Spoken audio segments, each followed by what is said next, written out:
Tá quietinho, né, meu filho? Fala assim, depois a gente vai deitar, que eu vou relaxar um pouquinho mais. Ó, tô de olhinho fechado. Bem. A gente tá fazendo a eletroacupuntura hoje.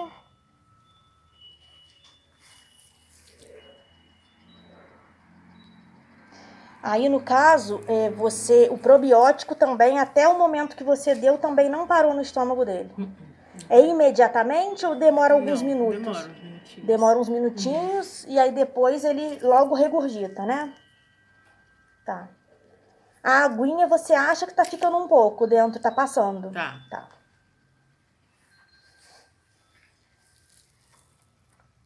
Parece que tem algo na garganta ou no esôfago do Dexter que ele tá querendo colocar aquilo pra fora, né? Então vamos dar uma colherinha de azeite para ele, vamos dar um pedacinho de pão. Pão não é bom, né? Tem glúten, tem farinha, enfim. Mas para ver se isso pode empurrar, né? Igual quando a gente faz com criança, né? A gente tem que pensar aqui tanto nas coisas científicas quanto nas coisas alternativas, para tentar empurrar a possibilidade de ter alguma coisa agarrada na gargantinha dele. E a gente pode dar um antivômito também, que enfim, pode ajudar. Se for algum agente, se tiver alguma coisa agarrada, não vai ajudar. Mas pode ser alguma coisa que a gente possa pensar para tentar, enfim, tentar ajudar ele. Eu posso pensar nisso, que aí eu vou fazer a receita aqui para vocês. E em relação a acalmar, então, olha só, vamos analisar. Para a gente acalmar todo o organismo, essa questão desse que ele tá, né, desse engasgo, essa tosse, possível engasgo, essa possível tosse, esse possível algo que está agarradinho ali, que está deixando ele, né, tá irritando a garganta ou o esôfago dele. O que a gente pode pensar então? Vamos tentar acalmar isso. Como que a gente pode acalmar? Vamos fazer ele cheirar uma diluiçãozinha de lavanda, tá? Vamos fazer ele inalar uma diluição de lavanda. Aí eu falei pra mamãe aqui, enfim, né? Não é uma coisa, vamos dizer assim, científica, mas é uma coisa que a gente tem que tentar dar uns 3 pedacinhos de pão pra ele, né? Embebidos no azeite, pra ver se aquele pedacinho de pão, enfim, empurra ou dá uma limpada em alguma coisa que pode estar grudada ali na garganta ou no esôfago dele, tá? É uma coisa assim, empírica mesmo, pra gente tentar ajudar. E outra coisa, se for a questão do cheiro, daquele perfume, né? Ou dos cheiros que tinha no pet shop, alguma coisa assim, nós precisamos dar alguma coisa para ele respirar que desinflame a possibilidade de estar inflamado os cílios olfatórios dele. Os cíliozinhos, né? Do narizinho, do focinho, né? Enfim. E aí, o que a gente vai fazer? Eu sugeri eles fazerem a diluição de lavanda pura, tá? Não é lavanda sintética, senão a gente vai piorar a situação. É uma lavanda 100% natural. E ele vai cheirar essa lavanda, vai colocar na caminha dele um pinguinho, tá? Porque lembrando que o animal sente o cheiro 5 vezes mais que a gente. Um pinguinho de lavanda, botar um pinguinho no difusor, porque a lavanda, a gente sabe, igual eu falei pra você semana passada da questão da mutuca, a lavanda quando a gente passa na pele ou quando a gente cheira, ela vai desinflamando as questões de picada de inseto, qualquer inflamação que tiver na pele ou no trato respiratório, ou no trato gástrico também. Mas não vamos chegar ao ponto ainda de dar gotinha diluída sempre de lavanda para ele, não. Tem que ser ele é muito sensível, e para animais a aromaterapia é completamente diferente da de humanos. Então a gente só vai fazer ele cheirar apenas a lavanda diluída no óleo de coco ou em qualquer óleo vegetal. Tá? Nunca ela pura também. Por que, gente, que eu falo que é uma gotinha de lavanda para 20 ml de óleo de coco? Porque uma gota na aromaterapia equivale a aproximadamente 80 quilos da planta. Olha só como que é o suprassumo da fitoterapia. Então, se a gente bota tanto o bichinho quanto o humano para cheirar uma gota de lavanda pura, a gente pode até causar, né, um problema, uma coisa yang, né, porque é uma coisa o quê? Que não está no equilíbrio, não está diluída. Então, se uma gota de óleo essencial equivale a 80 quilos da planta, nós precisamos diluir uma gota em 20 ml de óleo de coco para essa situação e deixar ele cheirar aquilo naturalmente durante o dia, botar apenas um pinguinho dessa diluição na caminha dele, no cobertor, no difusor também. Para se tiver uma possível inflamação dos cílios olfatórios, a gente conseguir desinflamando isso aí em até uma semana. Aí a gente vai pingar então essa diluição, né? 20 ml de óleo de coco para uma gotinha apenas de lavanda na caminha dele. Pode dar até um pinguinho aqui, só aqui no pelinho dele aqui em cima, um pinguinho só da diluição no difusor, para que o Dex, mesmo que a gente não estejamos sentindo o cheiro, é porque a gente não tem o olfato que os bichinhos têm, né? Ele tá sentindo o cheiro. E aquele cheirinho tá desinflamando aos poucos os cílios olfatórios dele, tá bom? Então é isso que a gente vai fazer. E a questão de ele não estar comendo direito, nós vamos sugerir então, que foi até a mamãe, né, me perguntou aqui, nós falamos isso ontem para a Dudinha também e para outros animais. Nós vamos inserir uma alimentação conjuntamente com a ração do Dexter, que já é uma ração boa. Nós vamos adicionar alguns legumes cozidos, sem sal, sem alho, sem cebola, sem tempero, na alimentação dele, e algumas carninhas cozidas também. Para quê?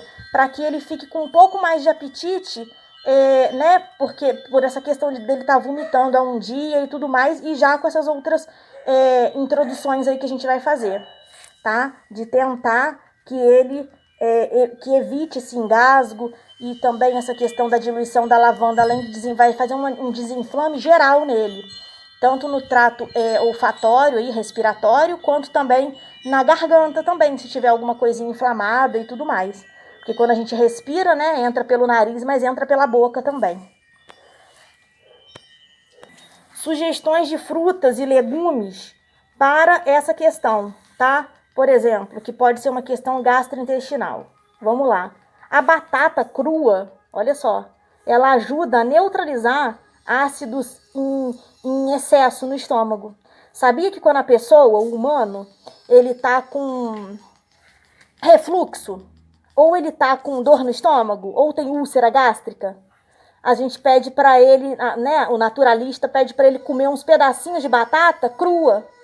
Vamos dar um pedacinho de batata crua pro Dexter. É até bom que já entra limpando o esôfago dele, e aquelas substâncias que tem na batata crua, ela vai dar uma regularizada nos ácidos gástricos dele, tá? Outra questão que, por exemplo, pode ser a maçã, né? Não é bom a gente dar muita maçã pro bichinho, porque ela é um pouco ácida.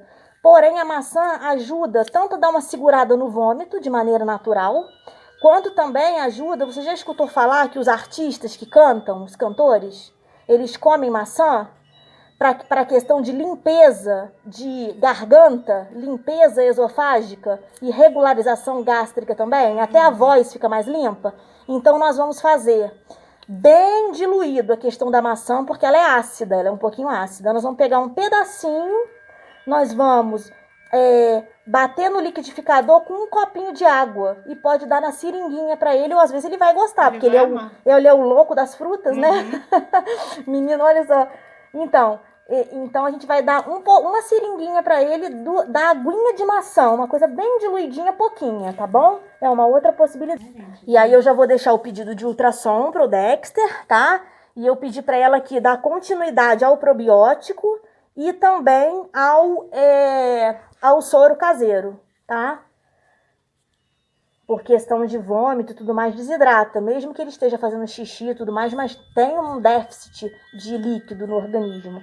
Então a gente vai continuar o soro caseiro, que pode até ser feito junto com o suquinho de maçã, tá? Mas não vai dar o suquinho de maçã em excesso, não. Então pode fazer o sorinho caseiro separadamente também, como se fosse só uma aguinha. E a continuação do probiótico. Vamos lá. Eu poderia receitar alguns remédios, né? Eu pensei aí em 2 remédios. Um para cessar o vômito, né? Que a gente não pode falar aqui no vídeo, né? Para a pessoa não automedicar o seu animalzinho. E outra também de proteção gástrica. 2 remédios. Porém, eu vou fazer essas receitas para ela, mas ela vai tentar todos esses recursos naturais uns 3 dias aí. E se começar a dar resultado, ela não vai comprar os remédios. Visto que, por exemplo, remédio para evitar o vômito. O que eu penso sobre isso? Muitas das vezes, você vai me entender, o vômito ele é necessário. Porque ele está querendo que saia alguma coisa do organismo que está sendo tóxico ou que está agarrado ali dentro, né? Então, muitas das vezes, se a gente primeiramente tratar apenas os sintomas e cessar o vômito, e se tem alguma coisa tóxica ali que o próprio organismo, que é inteligente, está tentando botar para fora e a gente vai eliminar, a gente vai interromper esse processo de autocura. Né? Então a gente tem que dar um tempo para o organismo também e não apenas ir tratando sintomas, como, né? Enfim.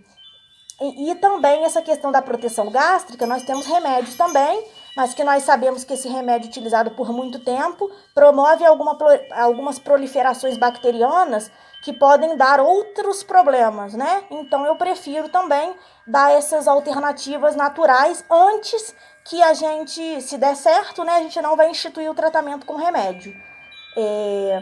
Mas a gente vai continuar se comunicando, é claro, para ver como que o Dexter está reagindo. Aí o Dedé mudou de posição e nós colocamos outras agulhinhas aqui do outro lado. E eu vou fazer o laser agora, enquanto eu faço aqui as receitinhas do Dedé. Naturais, alopáticas, né? E de indicação, solicitação de ultrassom. Tá? Coloquei agulhinhas ali de inflamação, de dor, tanto das patinhas, dos bracinhos, né, anteriores, quanto das perninhas. Joelho, coxo femoral, tudo que tá lá no ciático ali também. Né, falar essa questão importante que eu tô falando, né? Se a Ju tivesse continuado, né, morando em São Paulo, muito provavelmente que o Dexter primeiramente seria tratado realmente com acupuntura, com ozônio, com a medicina integrativa, né? Enfim, e como eu estava comentando aqui com elas, né?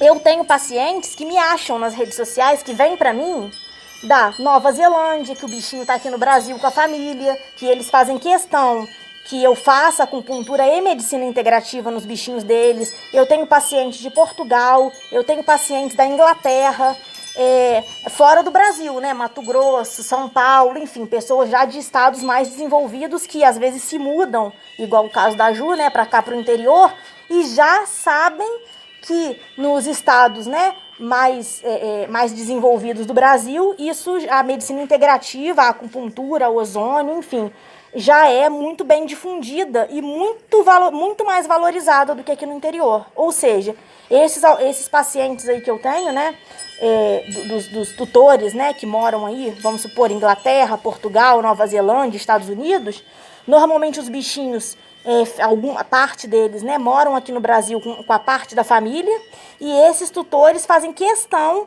me acham na internet, muitas das vezes, infelizmente, não é indicação do clínico veterinário, mas como essas pessoas moram nesses países que já têm mais desenvolvimento também de práticas integrativas e complementares, né, como a acupuntura e as outras técnicas integrativas que eu realizo em humanos e animais, esses tutores mandam a família, falam, eu quero, vamos procurar alguém próximo aí que vá fazer essa medicina integrativa, e valorizam, porque lá nesses países essas técnicas já são muito mais valorizadas do que apenas a alopatia ou apenas uma cirurgia por si só, né? Então é bom a gente deixar, acho que eu nunca tinha falado isso em vídeo, deixar registrado também, né? Que pessoas tanto de outros estados brasileiros quanto no mundo inteiro que eu tenho pacientes preconizam que a gente faça e trate os bichinhos deles com medicina integrativa e complementar, visto que nesses outros locais, né, tanto nacionais quanto internacionais, eles já é muito mais difundida essas práticas, valorizada e enfim, né, mais desvelada aí dos preconceitos que a gente tem no interior, né, que normalmente as coisas são mais difíceis da gente trazer, né, as modernidades para a nossa região.